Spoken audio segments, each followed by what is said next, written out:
Bonjour tout le monde. Aujourd'hui, je continue la prédication que j'avais commencée la semaine passée par rapport à l'amour agapé de Dieu. Et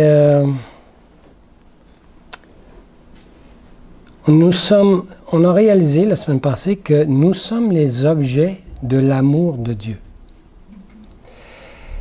Et Ellen White nous a dit que pour voir ou apprécier l'amour de Dieu, nous sommes appelés à contempler la croix. Mais je vais aller encore un peu plus loin.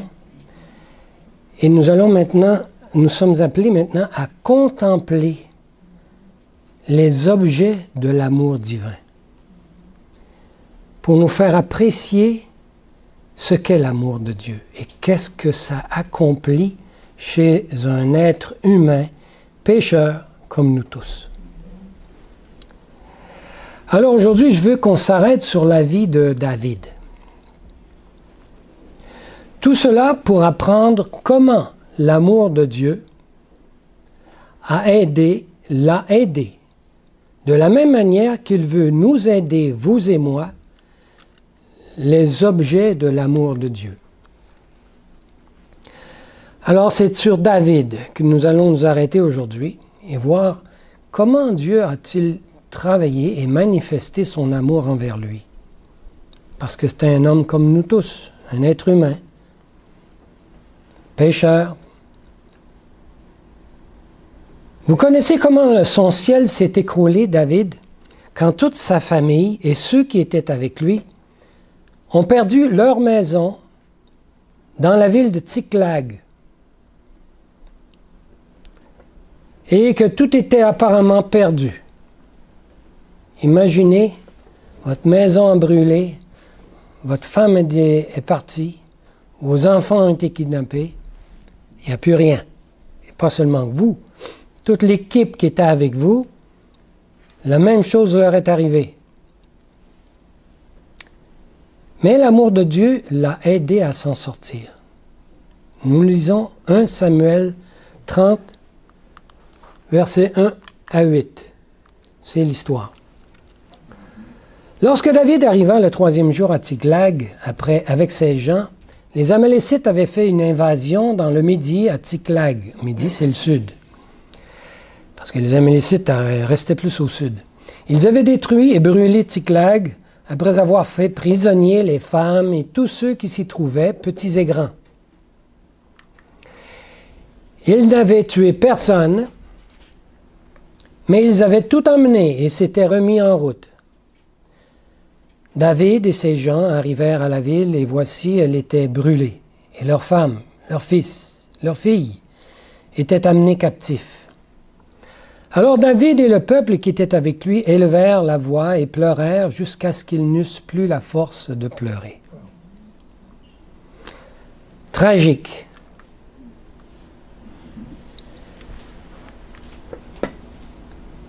Et les 2 femmes de David avaient été emmenées, Akinoam de Jizréel et Abigail de Carmel, la femme de Nabal qui est mort. David fut dans une grande angoisse, car le peuple parlait de le lapider, parce que tous avaient de l'amertume dans l'âme, chacun à cause de ses fils et de ses filles. Mais David reprit courage, en s'appuyant sur l'Éternel son Dieu. Je m'imagine la sensation que devait avoir David. Il était responsable de tout ce qui s'arrive. Qu'est-ce qui se passe? Les gens qui étaient avec lui étaient peut-être du nombre de 200 ou 300, je ne me rappelle plus exactement. Il était parti en guerre ou à aider quelqu'un à se battre ou à faire quelque chose, mais il a dû sortir de la ville et laisser la ville sans personne. Il revient de retour, alors vous pouvez imaginer que tout le peuple qui était avec lui le rendait responsable de ce qui arrive. J'aurais eu le goût de me mettre la tête dans le sable à ne pas savoir quoi faire. Alors cet admirable jeune garçon, on revient dans l'histoire de la vie de David, dans son amour pour Dieu, a marché avec lui jusqu'à la position de roi. Quelle marche il entretenait avec Dieu, David? Il disait à Dieu, « Dieu, qu'est-ce que je fais? Est-ce que je vais m'occuper de ces Amalécites? » Alors, David avait un sacrificateur près de lui. Il dit au sacrificateur Abiatar, fils d'Achimélec, « Apporte-moi donc l'éphod. » Abiatar apporta l'éphod à David, et David consulta l'Éternel en disant, « Poursuivrai-je cette troupe? L'atteindrai-je? » Et l'Éternel lui répondit, « Poursuis, car tu atteindras et tu délivreras. » Eh, quel encouragement! Dieu lui parlait. Est-ce possible que Dieu veut nous parler à nous aussi? Amen. Et nous aider à travers des moments difficiles, et nous encourager, et nous dire, je suis avec toi, ne te décourage pas, n'aie pas peur. Dieu lui parlait à David, et David parlait avec Dieu. Une expérience très touchante, trouvez pas? Mais il y a bien plus dans cette histoire du roi David. Il y a ici une profonde promesse qui nous est donnée si nous voulons bien étudier et croire à l'œuvre de Dieu pour le roi David. On voit ici Dieu qui parle dans Ésaïe. « Prêtez l'oreille, venez à moi. » Alors on voit que ce n'est pas un Dieu qui veut s'éloigner de nous. Il veut être tout près de nous. Écoutez et votre âme vivra. Je traiterai avec vous une alliance éternelle. Vous connaissez l'alliance éternelle? Ce sont les promesses de Dieu envers nous. Dieu ne nous demande pas de promettre en retour. Et c'est ça l'alliance éternelle.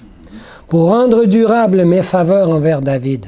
Voici, je l'ai établi comme témoin auprès des peuples. Témoin, ça veut dire une preuve, une démonstration de ce que Dieu veut faire avec quelqu'un, peut faire avec quelqu'un. Je l'établis comme témoin auprès des peuples, comme chef et dominateur des peuples. En d'autres mots, j'ai fait connaître, dit Dieu, l'histoire du roi David, pour qu'en voyant ce que j'ai fait avec lui, vous puissiez comprendre l'alliance éternelle que je veux traiter avec vous. Je l'ai utilisé comme témoin pour décrire l'énormité de mon amour. David était un homme humble et jeune garçon berger, si innocent, si confiant, faisant totalement confiance en son Père céleste. Il jouait de la harpe, tandis qu'il surveillait les brebis. Et pendant qu'il apprenait de Dieu, il chantait de magnifiques psaumes. Dans 1 Samuel, chapitre 17 et 18, là on raconte son histoire avec le roi Saül, et il dit à Saül, « Je vais m'occuper de ce Goliath. Dieu s'en chargera. » Remarquez qu'il n'a pas dit « je m'en charge ». Il a bien dit « Dieu va s'en charger ». Toute une différence d'évangile.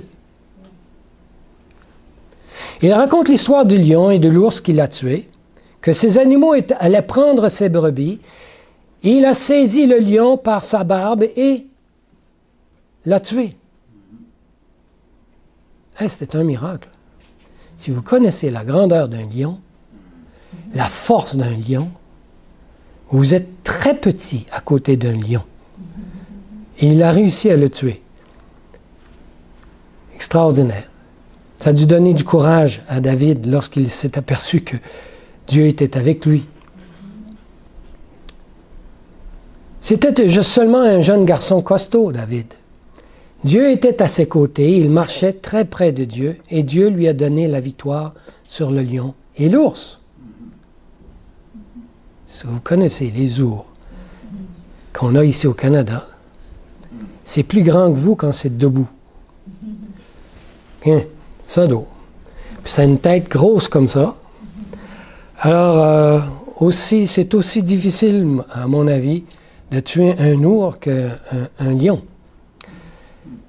Maintenant, David disait maintenant, « Et ce Goliath n'est pas pour moi un obstacle. » Ensuite, vous lisez son expérience avec Saül, que Saül l'aimait au départ, mais s'est ensuite retourné contre lui, qu'il a été loin pour devenir roi, qu'il marchait avec Dieu et qu'il lui demandait de le guider à chaque étape.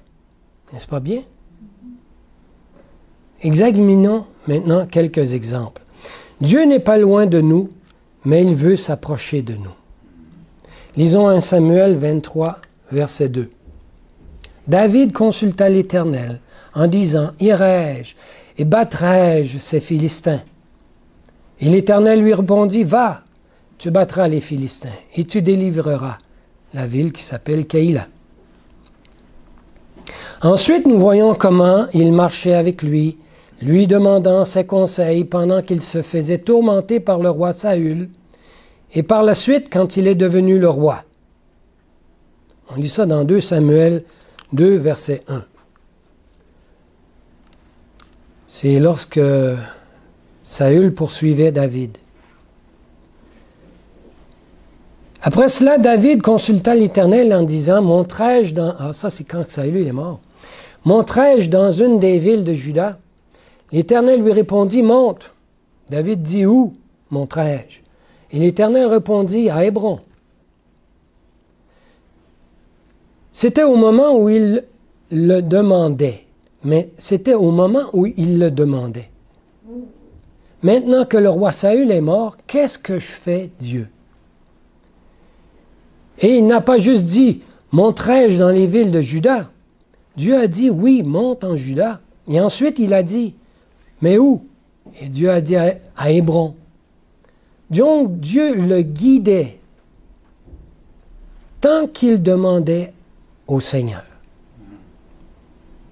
Et c'est là un magnifique exemple de la façon dont nous pouvons marcher avec Dieu. Et maintenant, David est roi. Les Philistins maintenant lui causent toujours des problèmes. Lisons dans 2 Samuel 5, verset 19. David consulta l'Éternel en disant, « Monterai-je contre les Philistins? Les livreras-tu entre mes mains? » Et l'Éternel dit à David, « Monte, car je livrerai les Philistins entre tes mains. » Tout comme il avait livré l'ours et le lion et Goliath entre ses mains, Dieu lui dit, « N'aie pas peur. » Et donc, il a répondu à ce que Dieu lui a dit. Il y a maintenant une autre circonstance, il y a une différence très intéressante. On va lire ça dans 2 Samuel 5, 23 à 25.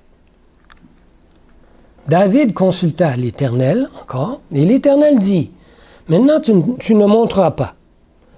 Tourne-les par derrière, et tu arriveras sur eux vis-à-vis des mûriers. Quand tu entendras un bruit de pas dans les cimes des mûriers, alors hâte-toi, car c'est l'Éternel qui marche devant toi pour battre l'armée des Philistins. » C'est Dieu qui travaille.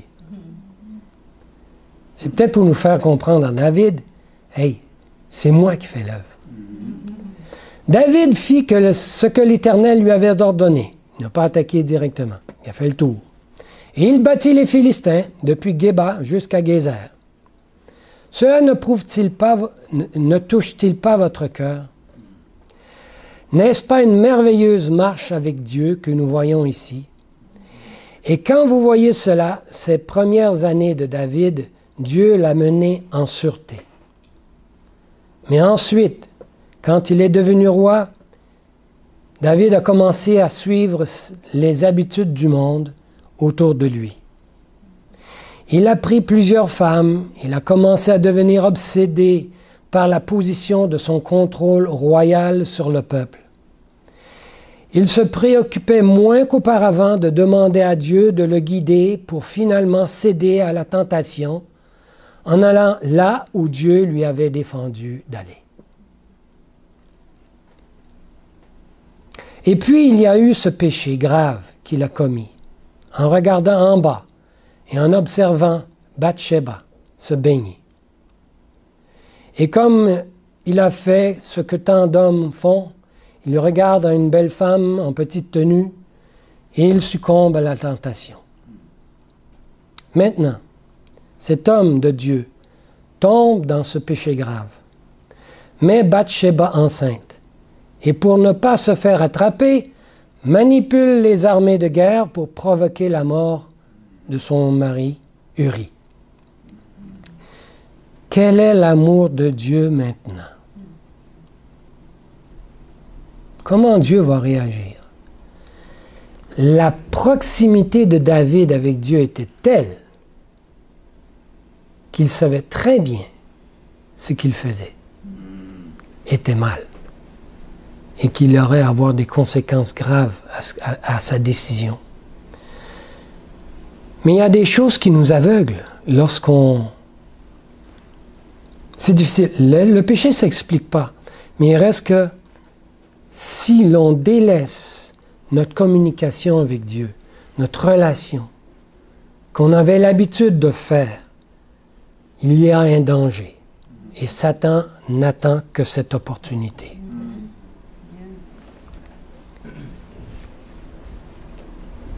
S'il y avait un temps où David devait être encore plus près de Dieu, c'est bien lorsqu'il était roi d'Israël.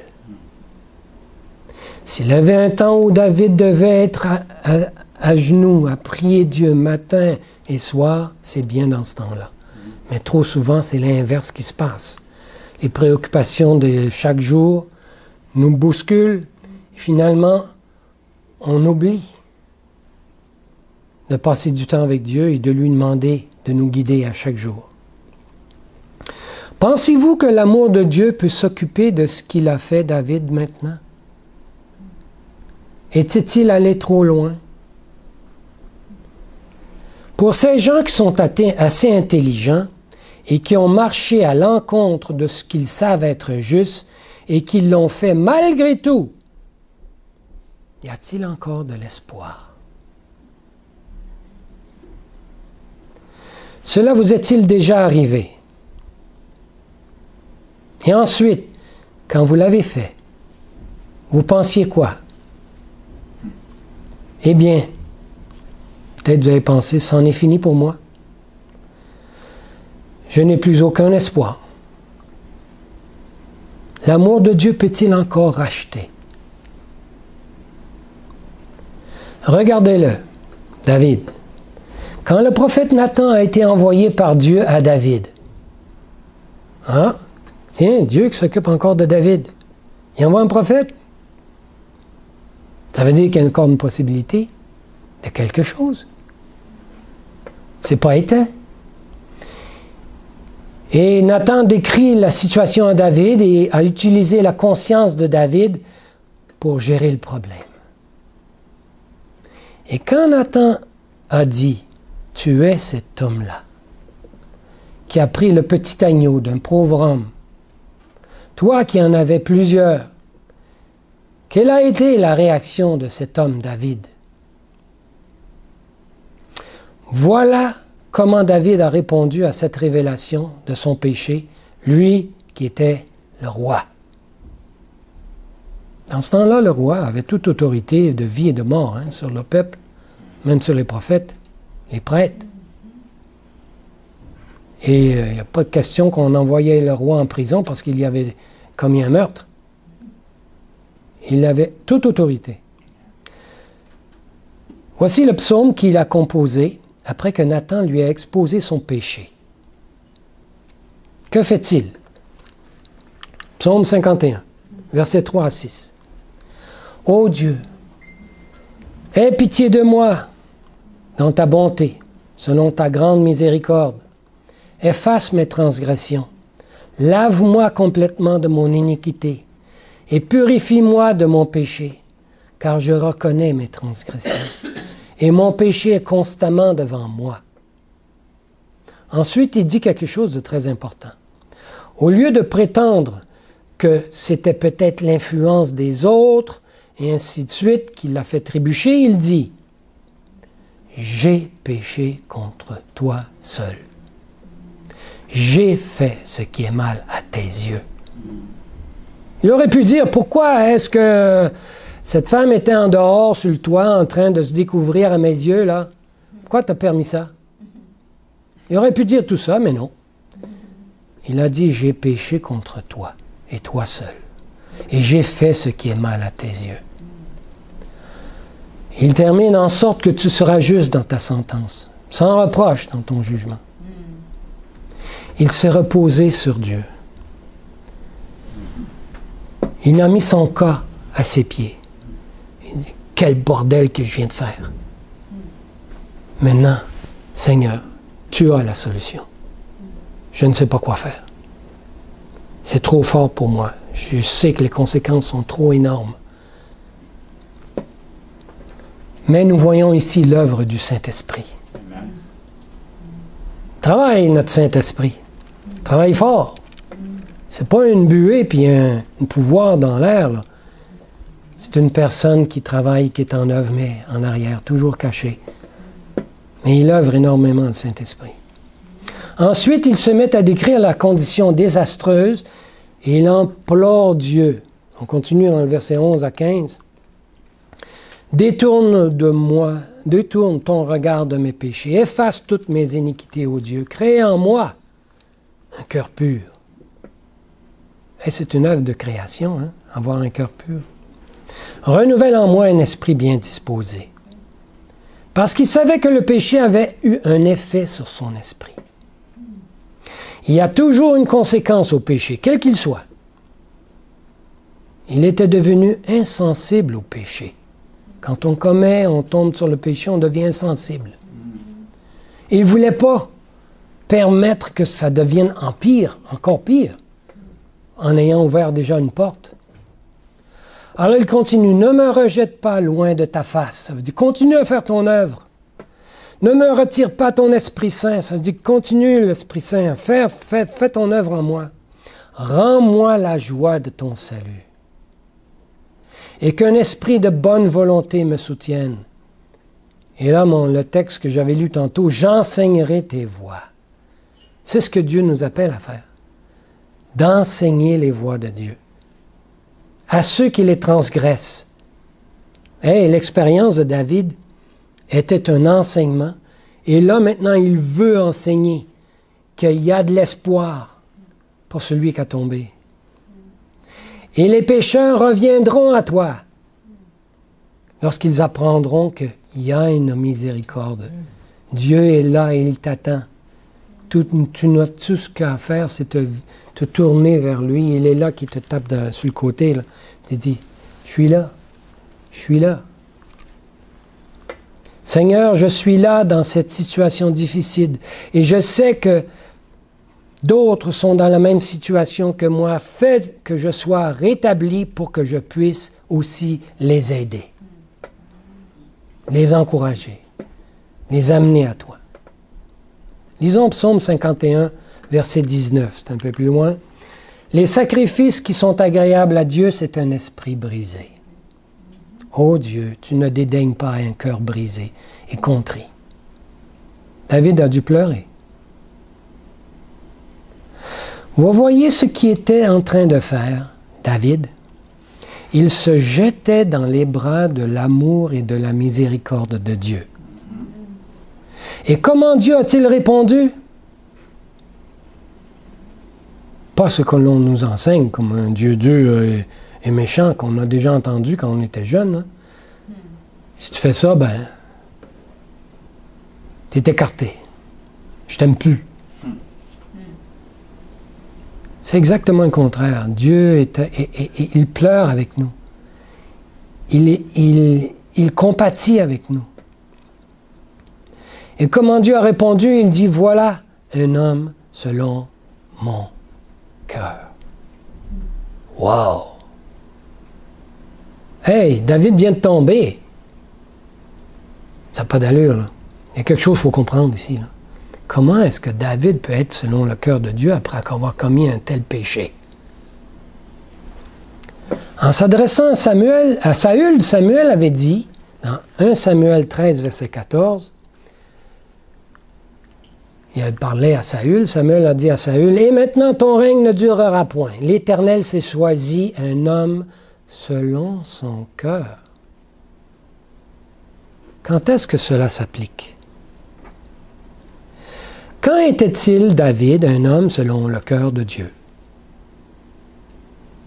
Il y a beaucoup de gens qui pointent David du doigt et disent, « Voici une personne qui pêche et qui est appelée un homme selon le cœur de Dieu. » Alors ils enseignent que cela fait partie du processus de la sanctification, de succomber à la tentation. C'est normal. Dans le processus de la tentation, il y a des hauts, puis après ça, on tombe, puis après ça, on monte, on tombe, on monte. C'est ça, la sanctification. C'est ce qu'on enseigne dans certains endroits. Et ces gens justifient pour s'en tirer eux-mêmes, comme justifier leur chute. David a bien tombé, puis c'était un homme selon le cœur de Dieu.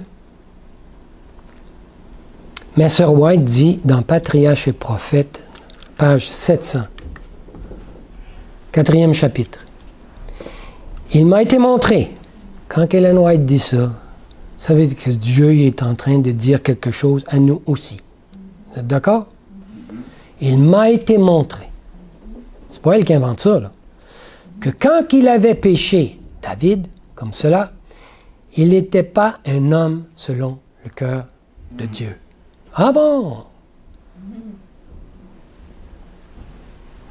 J'ai lu une histoire de John Loughborough. Si vous connaissez, c'est un de nos patriarches, dans les anciens de l'Église adventiste, qui est devenu pasteur. Et il a raconté l'histoire du début de l'Église adventiste. Et à un moment donné, John était assis à côté de Ellen White. Il y avait une femme qui prophétisait. Et que les gens étaient l'admiraient. Ellen White lui a dit, regarde bien, elle va dire devant tout le monde, « The Lord knows my heart ». Et John, il savait qu'elle était en adultère, elle forniquait avec un homme plus jeune qu'elle. Mais elle disait aux gens, « Mais le Dieu connaît mon cœur. Il sait que je l'aime. » Alors j'entends ça souvent, de personnes qui sont dans l'erreur, qui agissent pas selon la volonté de Dieu, et qui me disent, mais mon cœur est avec Dieu. Mais moi, je me vois innocente, parce que je fais selon ce que je pense qui est le mieux. Quand on est dans le péché, on ne peut pas être avec Dieu. À un homme selon le cœur de Dieu. C'est clair, Ellen White le dit bien.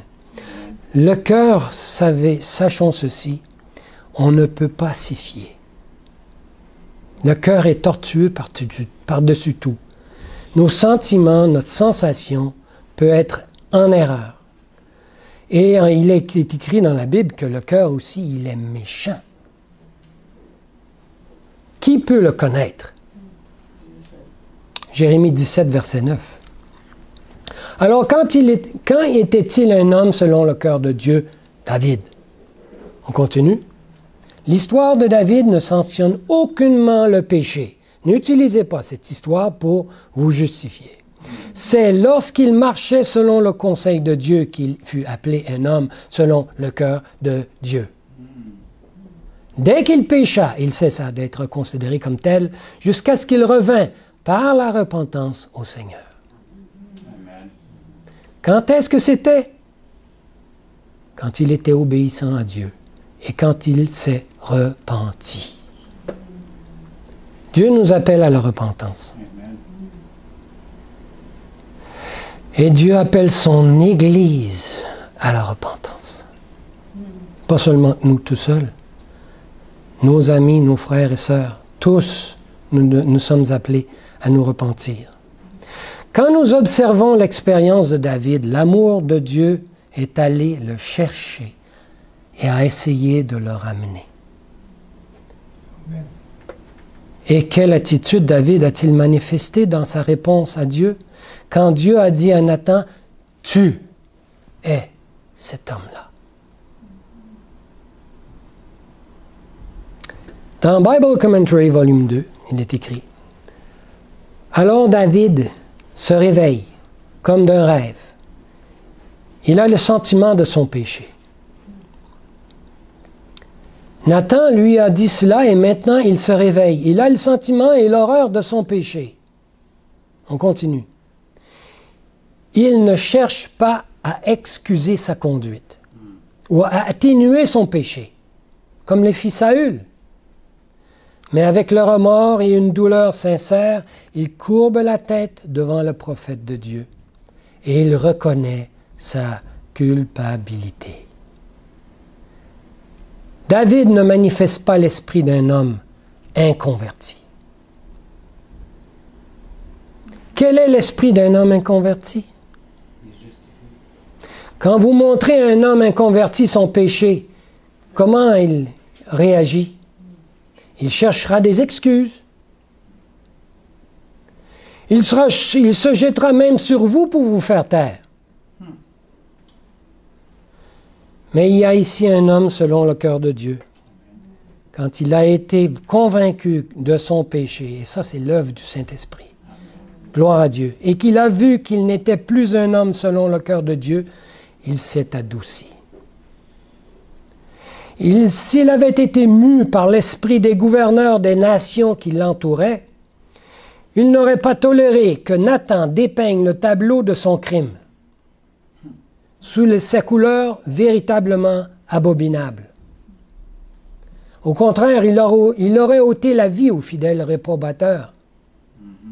Toutefois, malgré la grandeur de son trône et son pouvoir illimité, son humble reconnaissance de tout ce dont il était accusé était l'évidence qu'il craignait encore la parole du Seigneur et tremblait devant elle. Une œuvre divine. Ce n'est pas une œuvre humaine. Voilà l'homme selon le cœur de Dieu.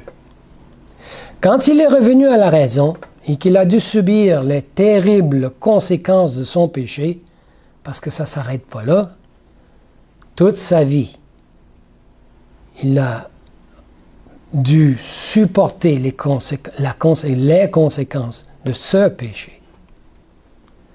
Il a pourtant continué de se placer où? Sous l'amour de Dieu, le restant de sa vie.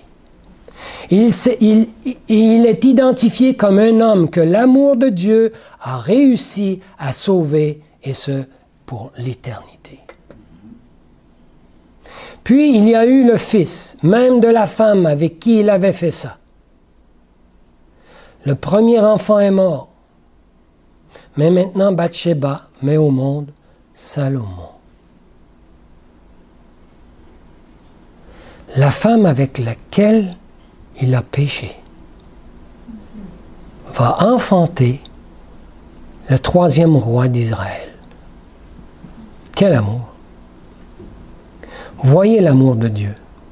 Il met sur le trône le fils de la femme avec laquelle il a eu un adultère. Donc, lors de la prochaine prédication, je vous présenterai la vie de Salomon, puis celle de Nebuchadnezzar, et je terminerai avec celle de l'apôtre Jean. Ce sont d'autres individus qui sont devenus des objets de l'amour de Dieu. Frères et sœurs, avons-nous contemplé suffisamment longtemps les objets de l'amour de Dieu?